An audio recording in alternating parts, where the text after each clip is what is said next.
in 2018. My name is Curtis Austin, and you have tuned in to In the End We Win with Curtis.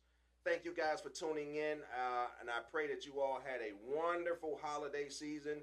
Thank you for coming back in with us and viewing the show. We believe that 2018 is going to be a fantastic year, and we pray that it will be for you as well. We're going to jump right into the show tonight. I've got a great guest for us all tonight. Before we get started, though, let me just take care of a few housekeeping items. As you guys know, that I've always been in the car industry, never in the sales of the actual vehicle per se, never working in the dealerships. I've always worked for the banks, and in that situation, I was always responsible for establishing relationships with the finance managers, general managers, owners of car dealerships, etc.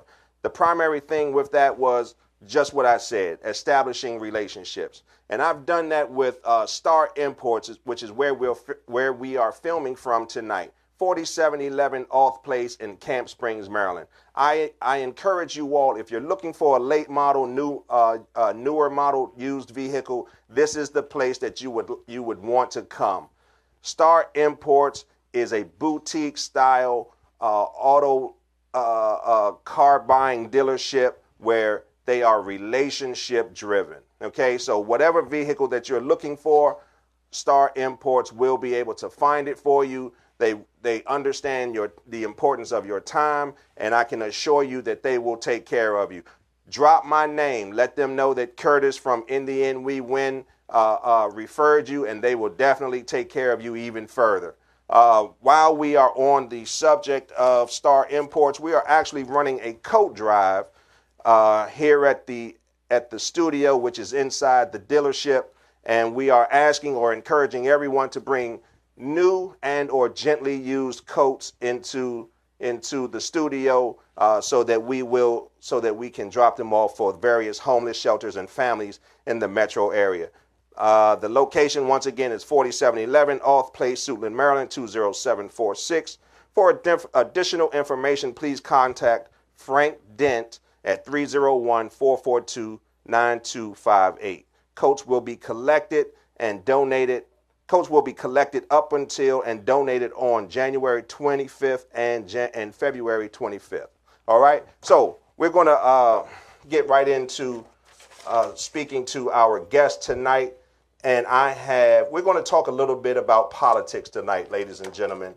The show, as I mentioned to you all when I first came on the air, we really weren't going to do too much talking about politics. However, I have a personal friend of mine for over 20 years. 20 years. Over 20 years, and he is now jumping out there. So I want to introduce to you Mr. McClam, Mr. Charles McClam. He has spent over 38 years in federal service, both as a member of the U.S. Armed Forces and as a civil servant. Mr. McClam, as a civil servant, has served in several key leadership positions where he managed multi-billion-dollar government programs.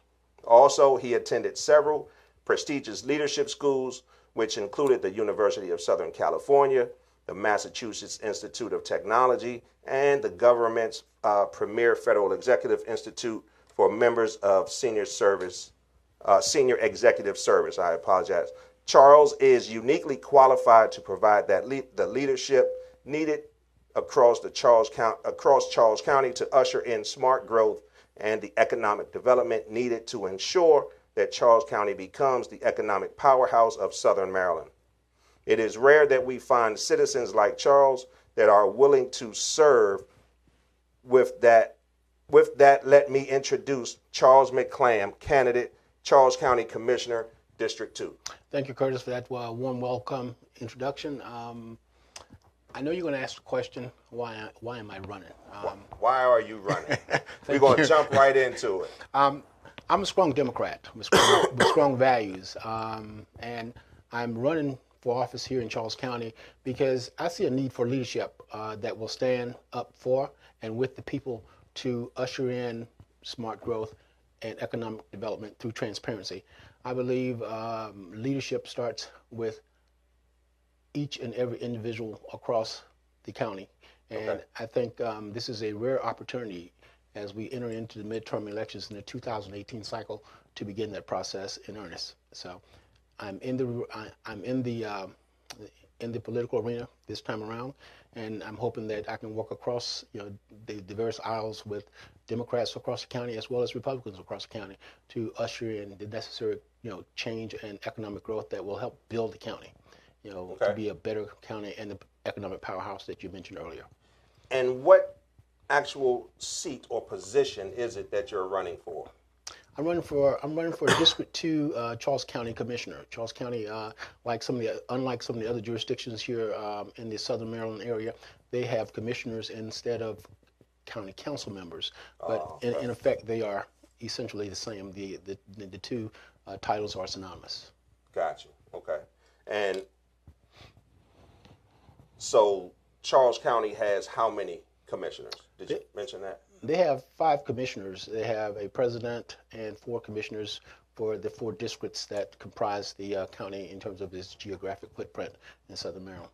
So District 2 will spread, or where does District 2 start? District 2 starts in Indian Head, Maryland. It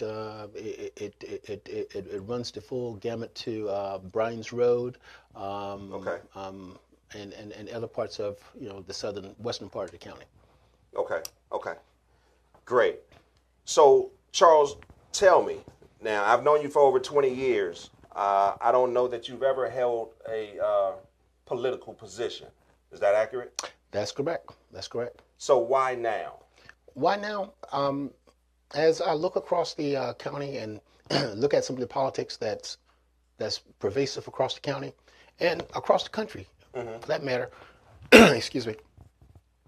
I think it's a prime opportunity for citizens to get involved, to begin to use the bully pulpit of politics as an opportunity to highlight concerns they have. You can sit on the fence and do nothing, or you can do the same thing you did last year and expect a different result, but more than likely you won't get it. So I've decided to put some skin in the game. Good for you. As it were.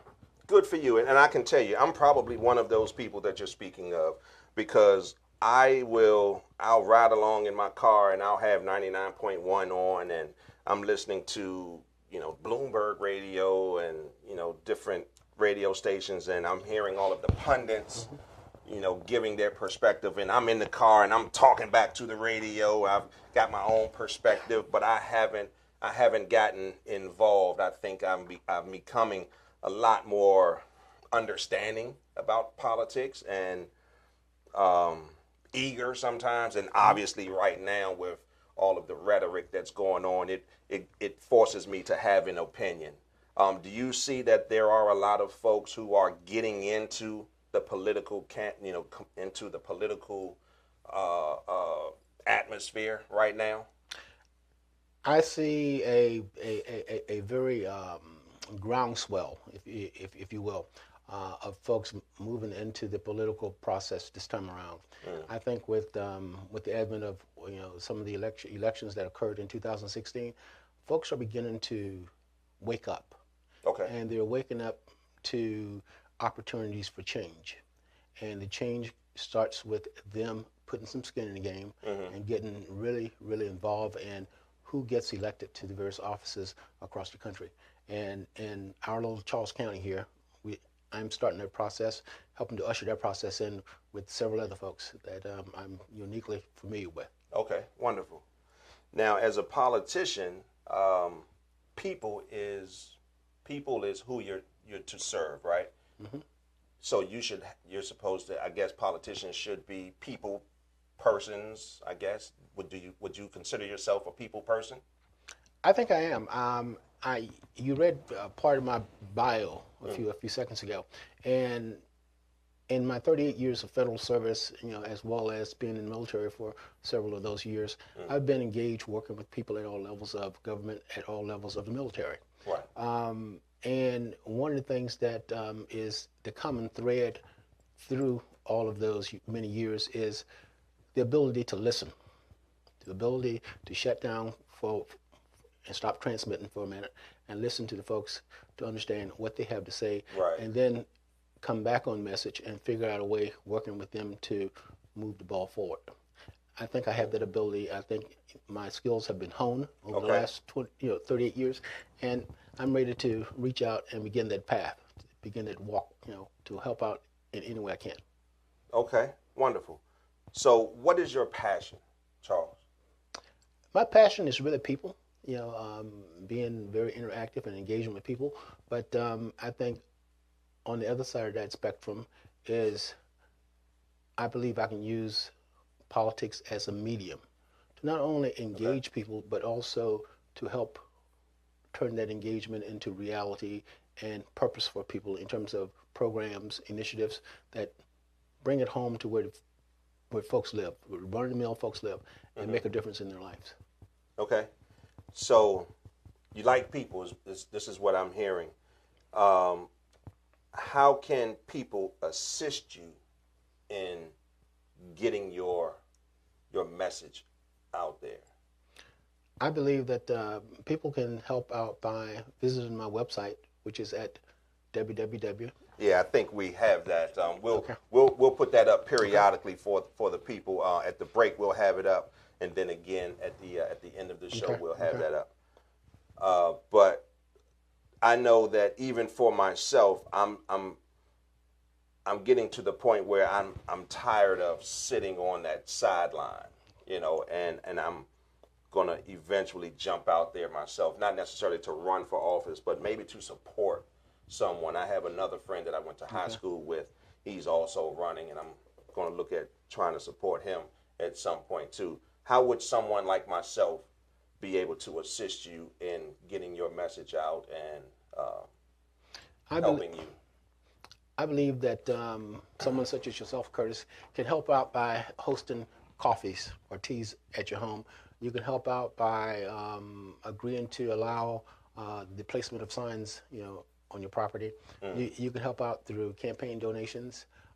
That's part of the website structure that allows you to do that if you see fit to.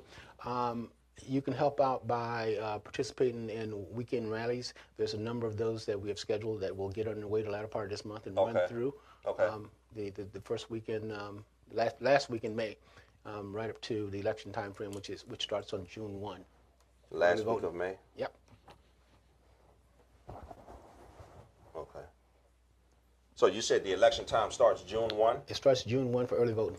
Early voting. Mm-hmm. And what is what exactly is early voting? Early voting allows you to get out ahead of the traditional voting crowd that takes place on Tuesday, June 26th. And it allows you to go into your respective polling place and cast your vote just as you would do on the 26th. But in most cases, the crowds are lessened.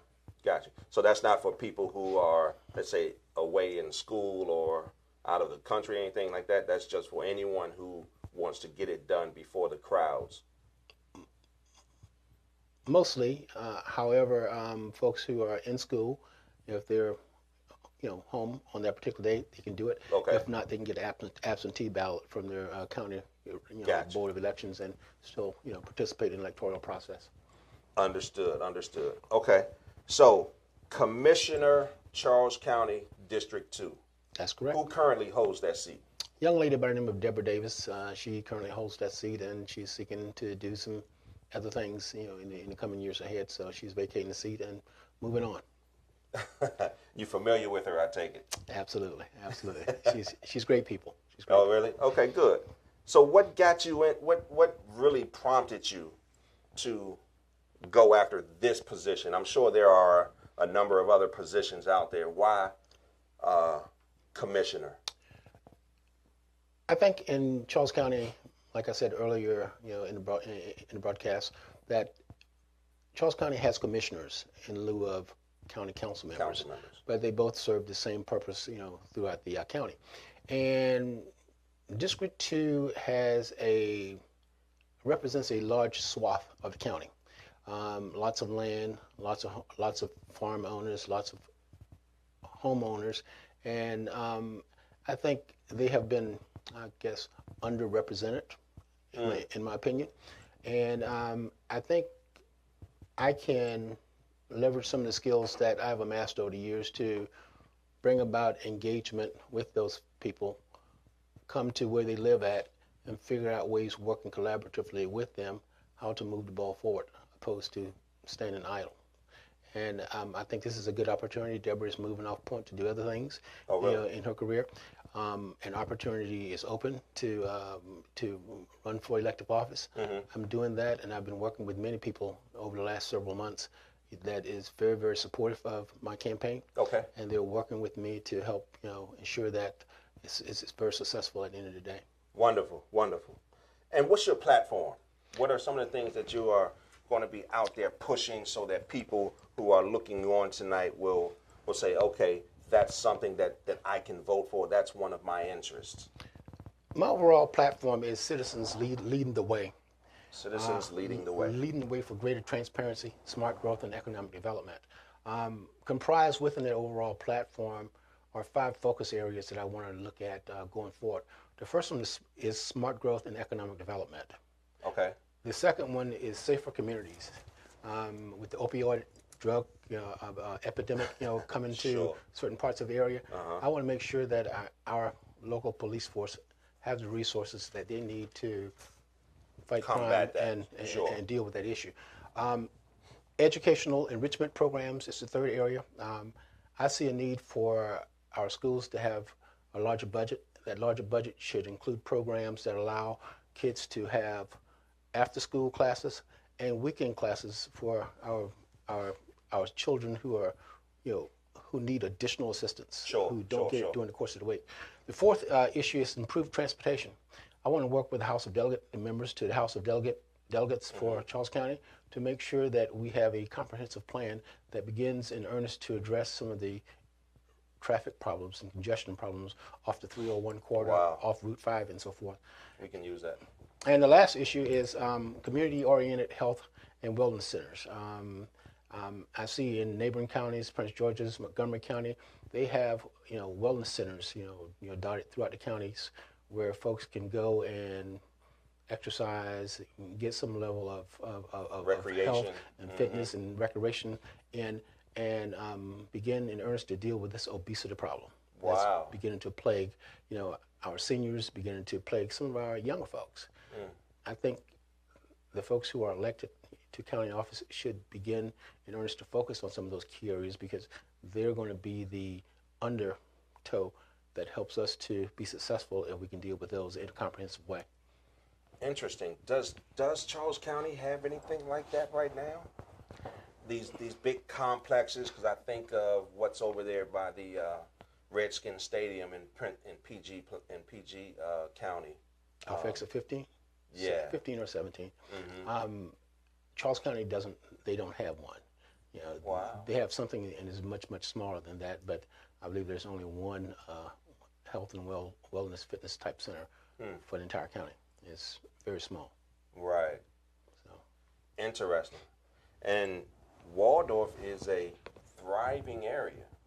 I mean, the houses and just that entire, there's so many restaurants. They're not the higher end restaurants, but you've got a number of communities, neighborhoods, people, but no place to really go and work out that's sponsored by the government.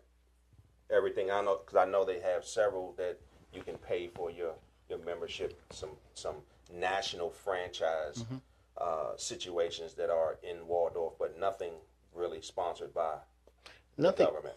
Nothing on a larger magnitude that's designed specifically to serve the citizens of the community. As you mentioned earlier, there are wellness centers, but they're pay as you go. Right. And I think folks across this county, the per capita income of folks across this county is pretty high when you compare it to St. Mary's, Calvert County, and some areas of Prince George's County. PG County, absolutely. You have a greater per capita income, and I think the leadership across this county it needs to begin in earnest to look at how do we structure a program that brings value-added health and wellness programs to this county to support the citizens. How about traffic? Coming into Waldorf is a nightmare, especially during rush hour. leaving Waldorf is a nightmare too. Right. Believe you me. I I've, I've had some conversations with Congressman Hoyer. I've had some conversations with Delegate Patterson Steny Hoyer. and Steny Hoyer. That's a name I think I remember from when I was small. He had a town hall several months back, and we had some discussion about this very issue. I think there needs to be a concerted effort with the delegates from this particular region of the state, Southern Maryland. And that focus area with those delegates should be to work with the governor and his leadership team on the legislative agenda to figure out a way to bring about some increased infrastructure to this region, so Okay. we can open up the highways and give folks other access points of egress and ingress into the county.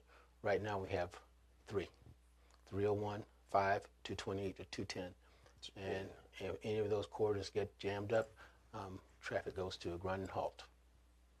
So what could possibly happen? I mean, flyovers.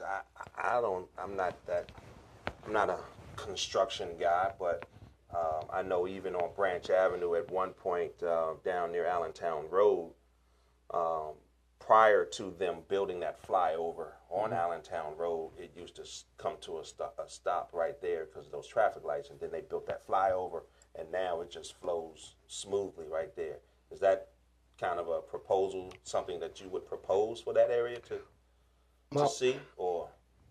That's a good question. And by trade, I have a lot of skills in IT, very little to none in engineering. But there's quite a bit of conversation being bandied around with regards to light rail. Mm. There was some discussion some years ago, excuse me, about extending the metro rail system to Purple Line. Waldorf, correct? Right. That hasn't happened yet.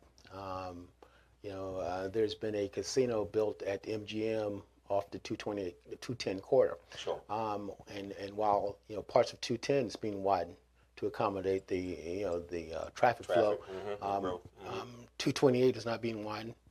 301 is not being widened, so the traffic flow continues. I really think that the leadership team of Charles County needs to work very closely with those delegates to come up with a plan to present to the state that can provide some easing of those traffic patterns. Sure. What approaches that will be taken to facilitate that? I think the State Department of Transportation will have to work with the leadership team to figure out what that is. Sure. Now, understanding that Charles County borders Prince George's County, will there be some meetings held to have members of Prince George's County in those meetings so you can kind of work together at easing some of these concerns? I would assume so. Working on an effort of that magnitude, it can't be done in a vacuum. Sure. So I would assume there would be quite a few meetings that would occur that would ultimately provide the pathway to actually bringing this to fruition. Sure. Charles County can't do it by themselves. They have to work with their partners on neighboring borders to do that. Gotcha. Now, getting back to you, what does your family say about you running for office? Are they supportive? Do they say, I need you home more often, I prefer to have you home, or they just know that this is your passion and this is what you want to do and they are just supportive? My family is fully engaged in my bid for elective office. They're fully supportive of me. They work with me on a campaign to get flyers in place. They work with me to do telephone calling, as well as getting out, knocking on doors, burning some shoe leather. Wonderful. Meeting the people where they live, hearing what their issues are. So as we move forward into the June timeframe, when the election process starts, we have a good understanding of what the problems that plague people in different parts of the community is, and we can figure out, working with our other partners on the county board, to figure out a process or an approach to help begin to solve those problems. Wonderful. And that's always important, I know, to have a supportive family and have them backing you. Interesting, interesting. Now, you mentioned your IT work. Is there something that you would have in mind that perhaps you can bring in to our school system on an IT level to help get our the Charles County kids, a few steps ahead, and as it pertains to let's say STEM, or actually they're calling it STEAM Science, now. technology. Yeah. Yeah, the arts. Yeah, and math. Um, When I was in the federal sector as a senior executive, one of the things that I initiated was a $2.5 billion IT program. It was a student program where we went around to colleges from across the country and we brought students into the program who had a 2.50 average or above, and we worked with them through the duration of their matriculation at whatever institution they were graduating from, and we provided a job for them, at the conclusion of really? the Wonderful. 4-year school program. Sure. One of the things I think we can potentially do here that I see as a very, very significant deficit as far as our children are concerned, they graduate from high school and they don't know how to do an interview. They graduate from high school and certain etiquettes or abilities that they need to have when they go in to interview for a job, they don't have it. I think in the senior year, the school board for the county probably should look at, bringing in or creating an additional course or some modified course that allows the student to get firsthand knowledge and understanding of what's required when you go for an interview. I think, and I've seen from talking to many, students who are 17, 18, getting ready to walk out into the real world. They don't have those key tools in their toolbox, and I think that is a necessity in order for you to be able to have a conversation. Definitely.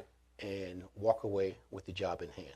I can attest to that. My son actually is a graduate of Charles County school system, and you're right. He didn't have that.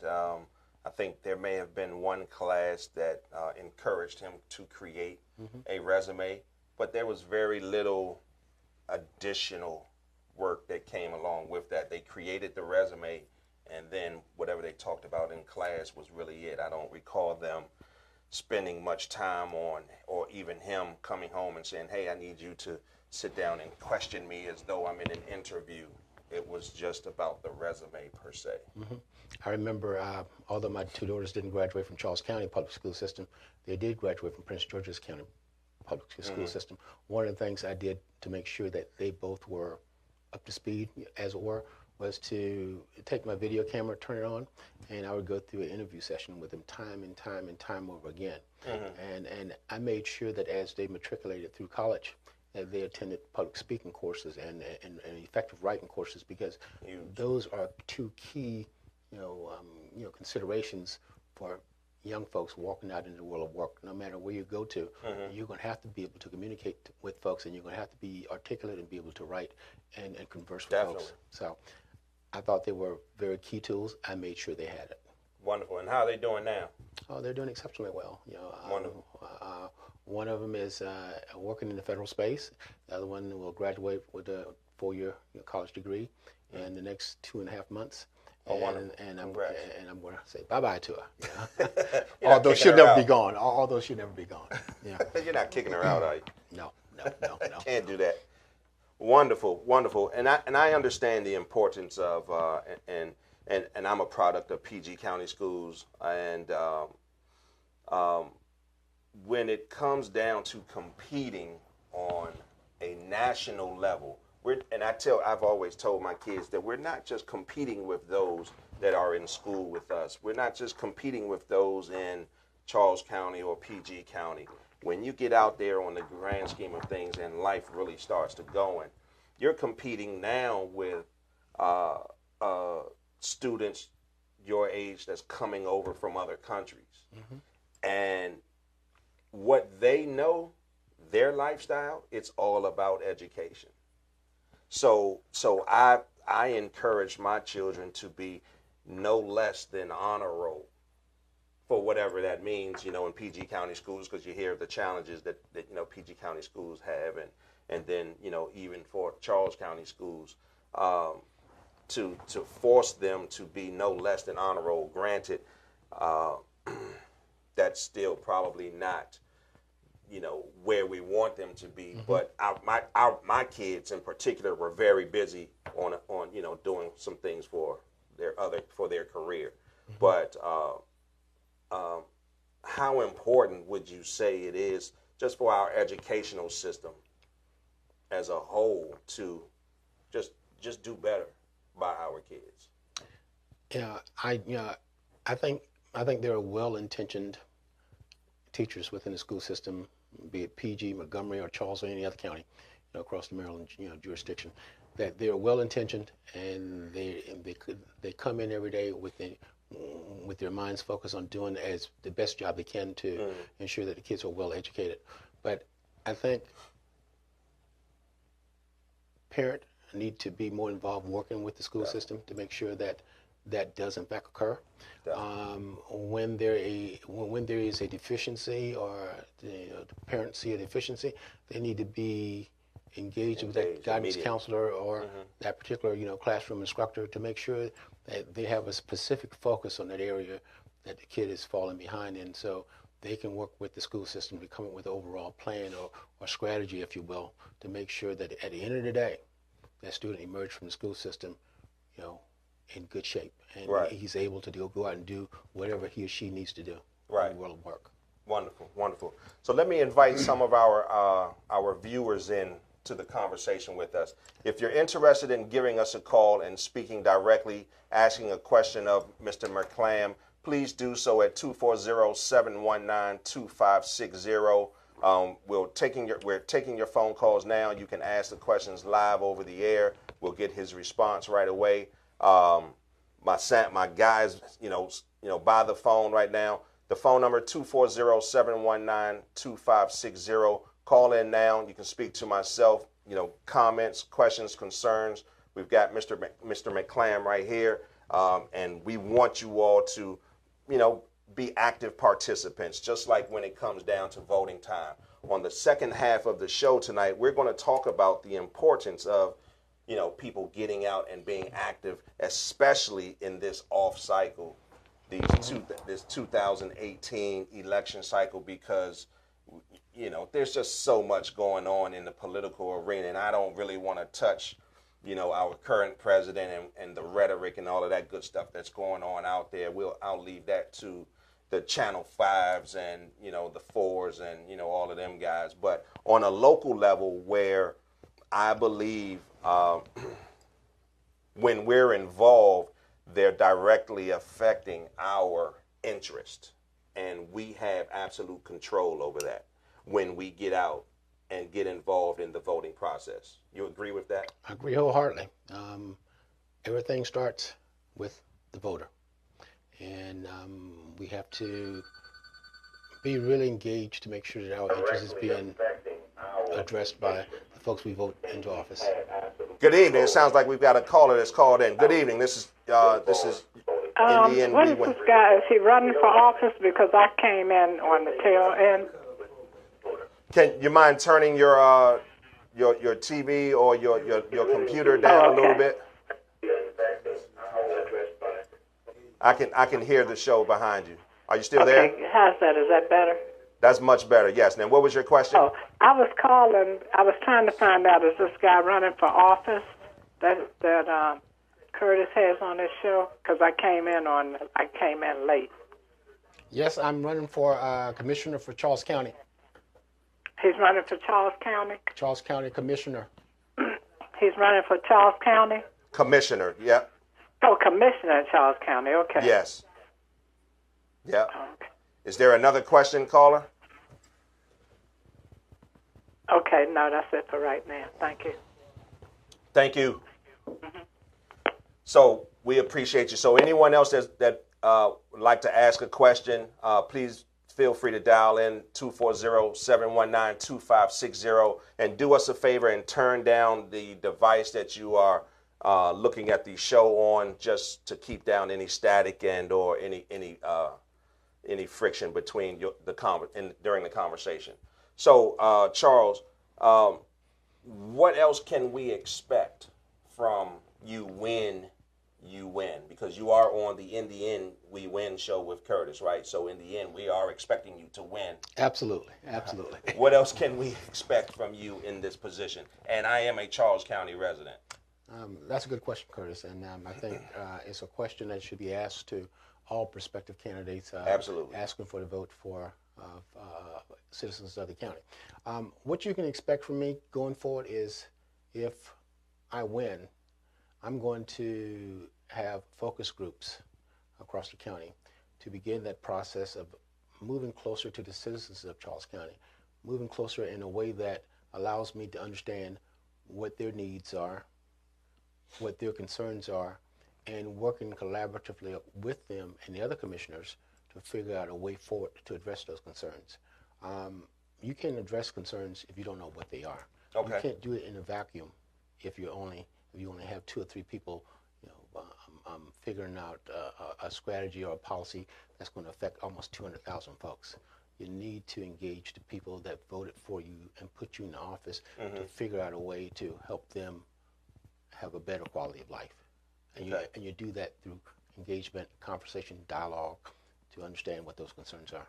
Okay. What is the term limit on that position that you're running for? 4 years. If I'm successful in this electoral bid, the actual term of office starts first week in January. Okay. Runs through the end of December 2022. Oh, wonderful. So okay. It's a 4-year term. Okay.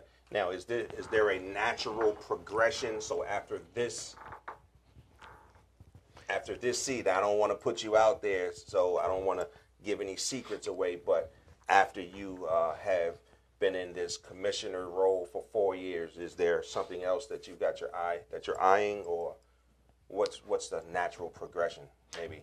That's an interesting question. I'm full of them tonight. It's one that requires me to look ahead, and I'm going to answer you this way. I'm going to let the people decide that in 4 years from now. Good.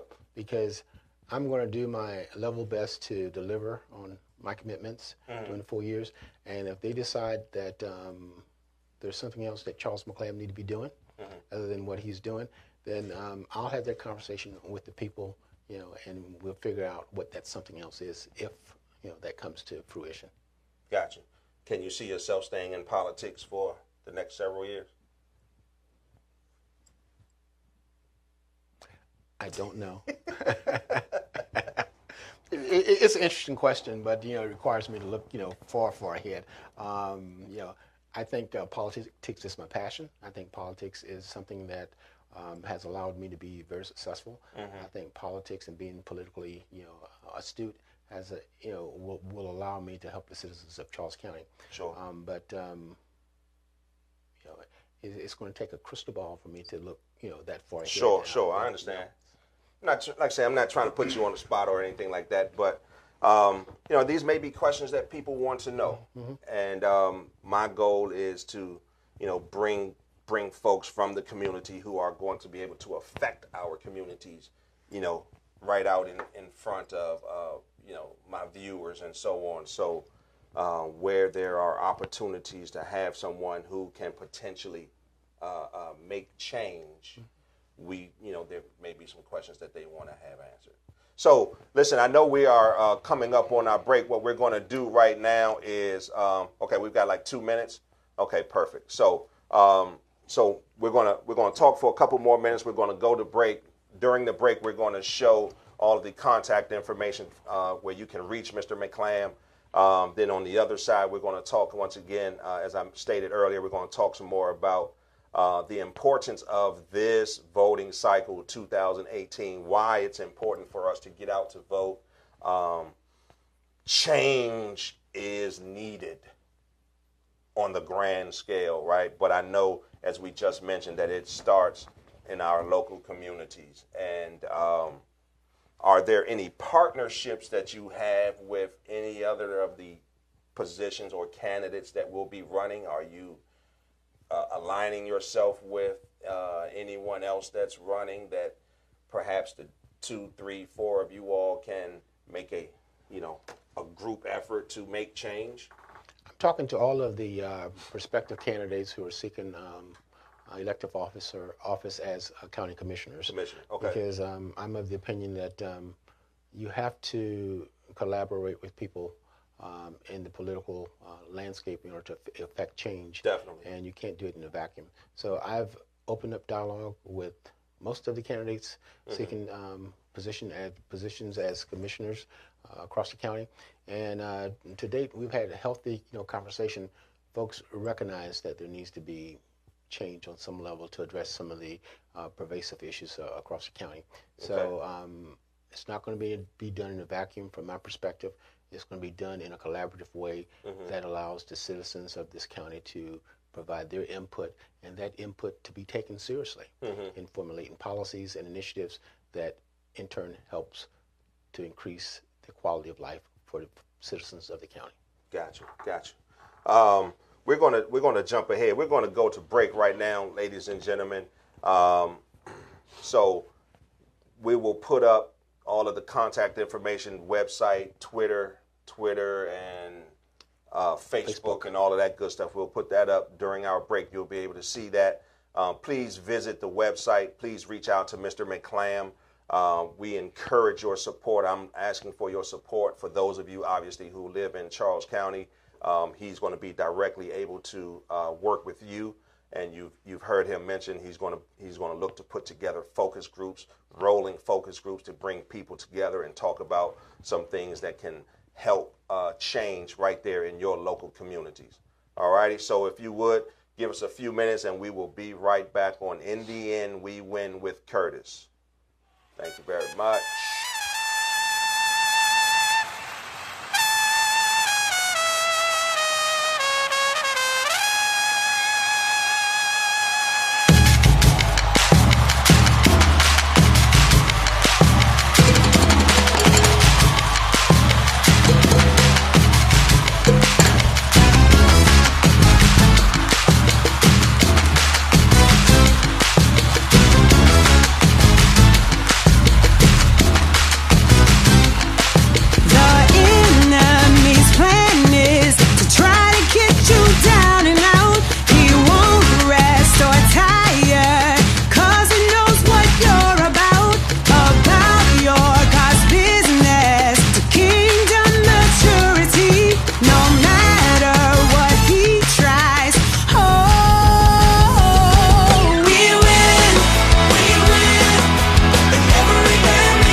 Before I even face the fight, not moved by what I see. I walk by faith and not by sight.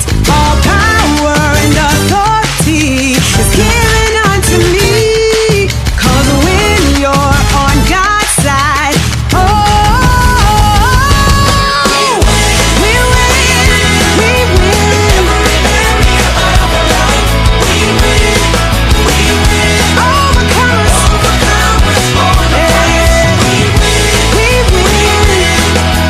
Nothing can stop us.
Welcome back.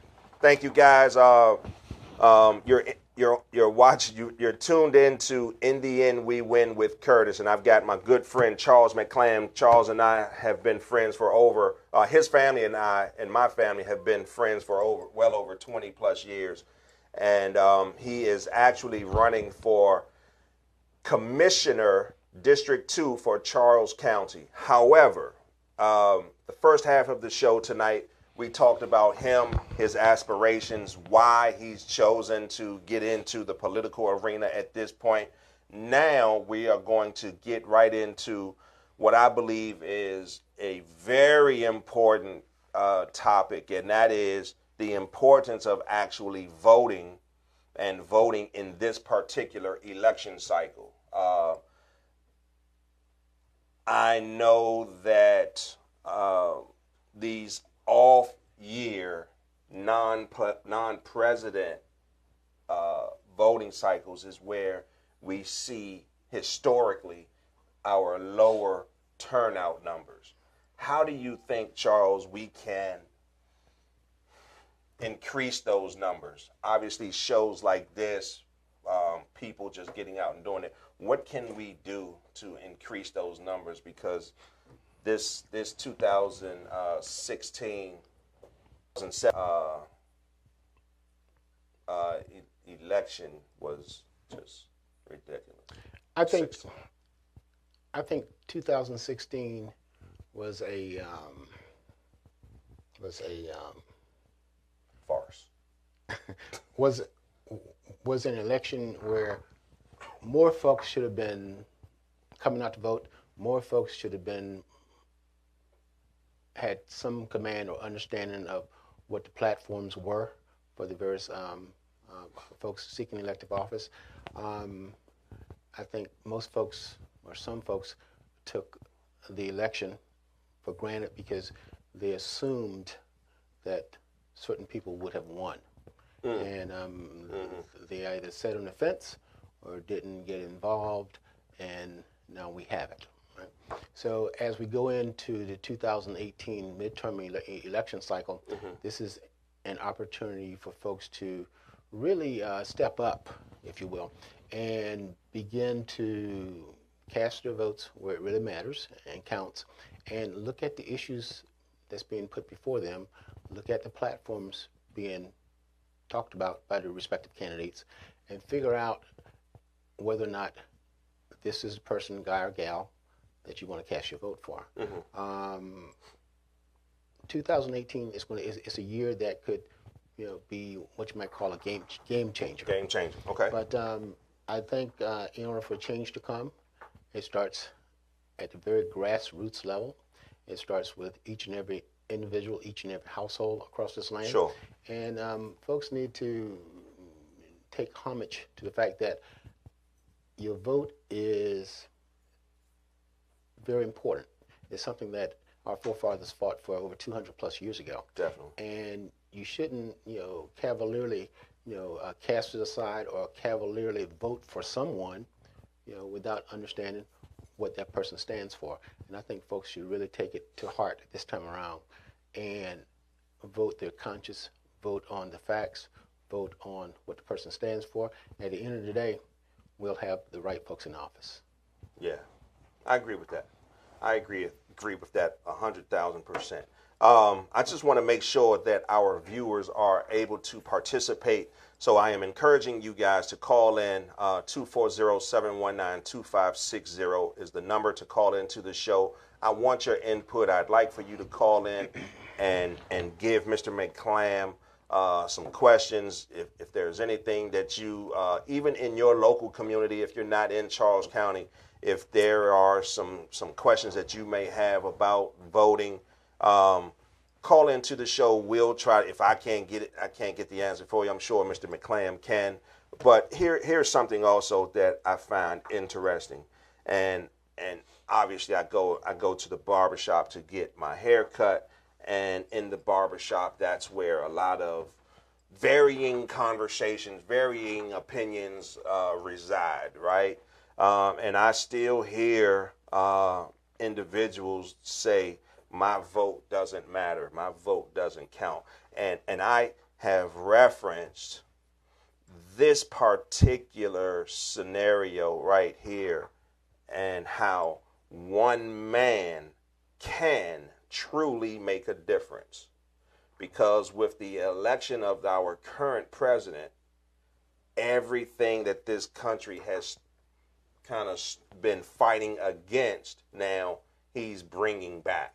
You know, we've had uprisings and racial tensions. We've had just back and forths on so many things, and he's challenging the NFL, and there's just so much stuff that's going on. And one man has done that, you know, with his rhetoric himself, you know, his Twitter posts, and, you know, he's just, you know, creating a fervor and, you know, just so much animosity. It's crazy how, you know, but it goes to the point that one person can make a difference.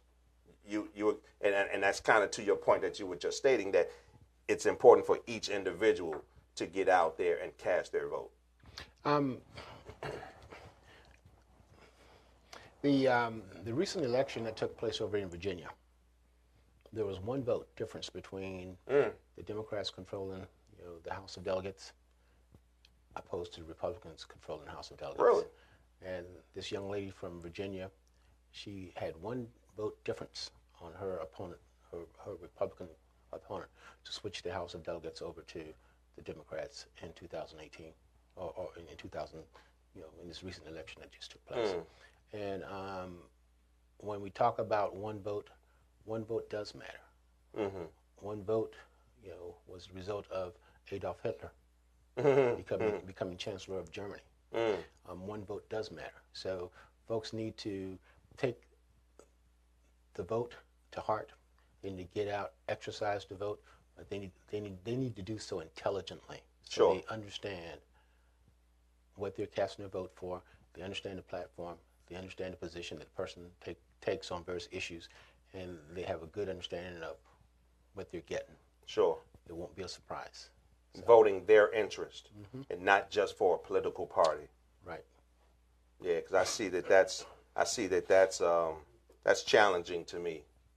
You're voting just because you are a Republican, or you're voting just because you are a Democrat, when everything that you stand for, even in your household, let's say your candidate is against, but yet you still vote for him because he is, you know, of your party selection. My only point there, Curtis, is that your intelligence, understanding the issues, having a good command of the issues, knowing what positions are being taken by which candidates on what issues, should be the driving force behind who you cast your vote for. You know, there's been a tradition in this country that Republicans vote for Republicans, Democrats vote for Democrats. But I think this election coming up will be a game changer, where folks will vote on the issue that the candidates present to them. And I think that should be the driving force behind why or why not, you know, a person either vote for or against someone else. So why exactly do you believe that this will be a game changer? I think folks all across this land, not only just in local Charles County and across the metropolitan Washington, D.C. area, is fed up, but they want to see change. The kinds of change that they're seeing now, almost akin to the points that you made a few seconds ago. The racial tensions, the things that we've fought for many years. You know, the clock is being turned back. Sure. Folks want to see progressive change. This is more along the lines of regressive change. Correct. Regressive change that doesn't bring any value add with it. In fact, it brings just the opposite. Sure. So I think this election cycle here is going to bring folks out, and it's going to, you know, give them opportunity to begin to use the vote to redress some of the things that they've seen over the past year, you know, in a few weeks. You know, they're going to use their vote to begin to address this in a way that adds value to their quality of life, add value to the things that they value. Mm-hmm. And so I'm looking forward to being a part of that change. Got you. Good. As far as you are aware, has Charles County experienced any voter fraud or any issues with voting? And That's a good question. And to be frank and honest with you, I just don't have the answer. okay, You know, I don't think so, but I'm speaking to you solely based on a gut feeling. sure. I just don't have the answer. Yeah, I haven't heard any, but I know that I've heard, where that stuff has taken place many a times throughout the country. And then, how about your opinion on some of these laws, that's suppressing the black vote down in North Carolina? That that's some of the things that they were doing down there, to requiring so much requiring documentation, changing polling places, moving polling places, and things like that. That's kind of I've heard of that laws being passed in Texas, Texas as Georgia, North Carolina, and other places. I think the term that's being used is voter identification or voter ID. I think when the various amendments were passed to the Constitution, they provided the necessary requirements for someone to be eligible to vote. I think one was age 18. Yes. The other one was not having a felony conviction, and for states and jurisdictions to go back and try and allow state legislatures to rewrite certain parts of the Constitution. I don't think that's the way to go. No. But that's my personal opinion. Mm-hmm. Voter ID is, in my opinion, another way to challenge the constitutional right for someone to cast a vote. And I don't necessarily think, the state of North Carolina, state of Texas, Georgia, or any other, jurisdiction should be allowed to do that. Absolutely. But that's another conversation. Right. As a matter of fact, I think I heard today where the city of Greenbelt here in Maryland they're voting soon to lower the voting age from 18 to 16. And I know that there are a few municipalities or jurisdictions in Maryland that currently have something like that in place. What do you think about that? A 16-year-old going out to vote. Do you think they're ready for that? It's a good question, and to be honest with you, I don't have a good answer for it. But I just don't have a good answer for it. I'm not going to wade into that. Not having a good understanding of what's going on in Greenbelt in terms of them changing the law. But I'm assuming they're changing that for local elections and not statewide elections. Yes.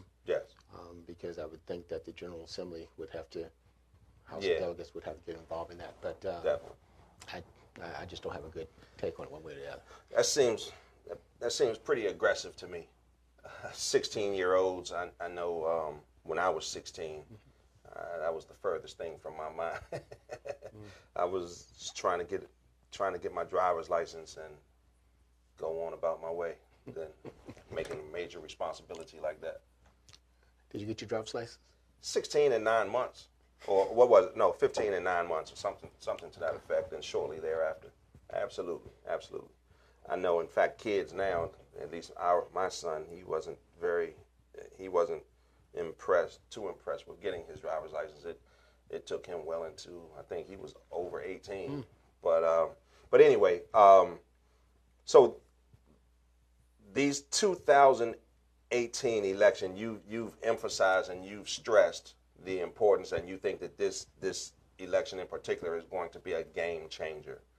How exactly are the laws or the things that we vote for in these off-cycle elections, how do they really affect us as communities? That's a good question. The off-cycle elections, in this case the midterm 2018 elections, I think somewhere in the neighborhood of approximately 36 Senate seats are in play at the federal level. I think probably about 40 some odd seats, combined on the Democratic side of the aisle as well as the Republican side of the aisle, they're at play in the 2018 elections. So those elections, once they're all said and done with, the various parties will, convene to create a legislative agenda. Okay. That legislative agenda is fed, from the bottom up, from the municipality, county, and so forth up, and it generates, discussion points for various laws that the House of Delegates and the General Assembly will look at in Annapolis. Sure. This is an opportunity for folks to really, think about the political landscape, what it is that they like, what it is they don't like, and use their vote to figure out a way to change that which they don't like. That's the process through which we address, concerns and so forth. This is an opportunity for considerable change because both houses of Congress is up for grabs this time around. Yes. The state house is, up for grabs this time around. The governor of Maryland, position is up for grabs this time around. I think that folks really need to weigh all of the points that are on the table and the rationales for why they're voting for candidate X opposed to candidate Y, and look at their record, look at what they bring to the table, look at what their platforms are, and use those as inputs into your thought decision-making process, and out should come an answer to you that you can stand tall about at the end of the day. Sure. And let that be your driving force opposed to someone, cavalierly coming up to you saying, vote for me because. Vote for them because they have a record of accomplishment. Vote for them because they have a record that helps to drive your agenda forward, helps to support your community. Vote for them because they really bring value add to your community, to the jurisdiction that you live in. Just don't cavalierly cast your vote just because. Right. And that's the thing that I couldn't understand, as I mentioned before the break, how people just vote their party just because of their affiliation, and totally going against their interests. But is there, you've mentioned that you're a staunch Democrat, you're a strong Democrat. Is there someone right now who is leading the Democratic charge on that, who we will see challenge this current president in 2020? Is there someone that's out there right now? Cory Booker, perhaps, or I know there may be a few names out there. Do you know of anyone out there that's? Cory Booker, the former senator out of Jersey. Yes. There's a young lady out of Washington, out of California State. She was a former attorney general. She's now a senator. She replaced, I think, Dianne Feinstein. Yes. I may not have the name exactly right, but and her name escapes me right now. But I'm familiar. Sister. I know who you're thinking of. But I think she would be a good candidate for, the upcoming, presidential cycle in 2020. She was actually grilling during Sessions. Yeah, yeah. And there was a lot of backlash about her, after that. But they didn't understand her experience. She was a prosecutor, and that was what she did. And here was an opportunity, and she did a great job. Yes, I saw her. That's the same one that you're talking about, right? I can't think of her name either right now. It escapes me, but I know exactly who you're speaking of. But that would be interesting. I just don't know where the Democratic Party is right now. I'm not personally a Democrat, but nor a Republican. But I just don't know who it would be to challenge in 2020. I think that we need to start now, though, in getting out and engaging the party, I think they need to start getting out now and engaging the party, which is, kind of why I wanted to have you on tonight, so that you can get out and you can, express your points and get your message out there to the folks here. This has a global reach, although you're going to be local to Charles County, but the fact remains that we all need to get out and cast our vote in 2018, 2020. There's scuttlebutt about Oprah Winfrey. I'm not necessarily for it. I don't think that I think she could potentially ruin her legacy if she was to run, and especially if she was to win, because I don't believe that she would get into the office, win the office, and then have win after win after win after win after win. There will be some points, there will be some things that will just, people will, put out there about her. And I think right now, for me, that I like her where she is right now.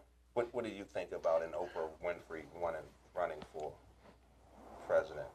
I think at this early point in the process, in the presidential, cycle, you're going to have numerous candidates teetering on the edges of their seats about a potential bid for the office in the next few years, to come.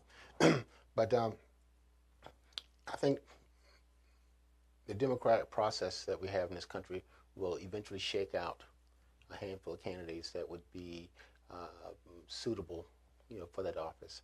I think right now you're hearing a lot of back and forth, and folks positioning for potential bids for the president of the United States.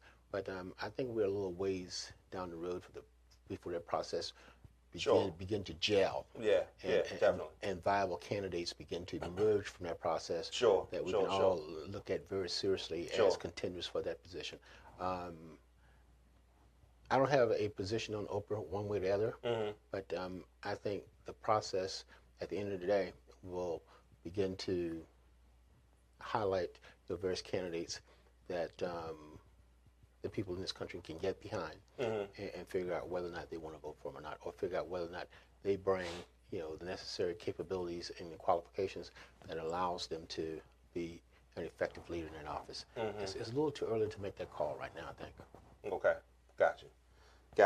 So I know we're coming to nearing the end of the show, and I wanted to have you on tonight really to, because of our relationship, of course, and because you directly affect, you have the potential of directly affecting the community that I live, and I wanted to just speak a little bit on the importance of getting out and vote, and voting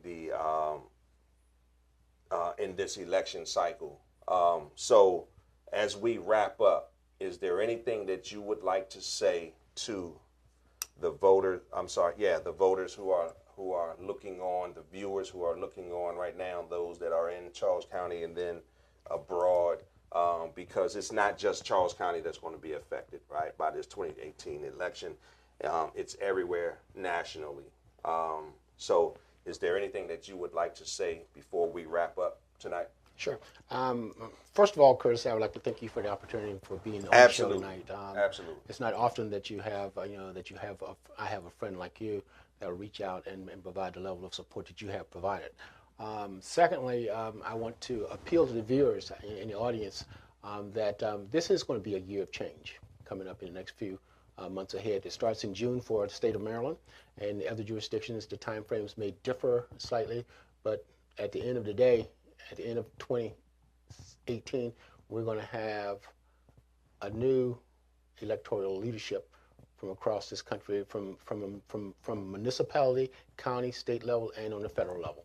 So I urge everyone to get out and vote, get out and cast your vote, because it's a vote that was earned by your forefathers, and you should take it seriously, and you should use it to advance your cause and move forward. Additionally, for myself, I would ask that you visit my website. It's www.myvote, the number 4, McClam, MCCLAM.com. It's on the view. It's on your screen now. Visit the website. There's an opportunity on the website for you to send me an email to make me aware of any concerns or thoughts that you may have that I need to pay attention to as this process moves forward. Or you can use there's drop-down menus within the website that allows you to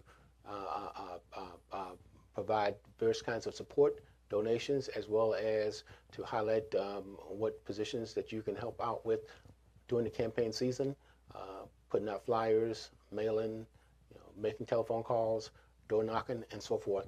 I urge you to get involved and use your vote wisely, because this is an opportunity for a change, and change starts at the grassroots.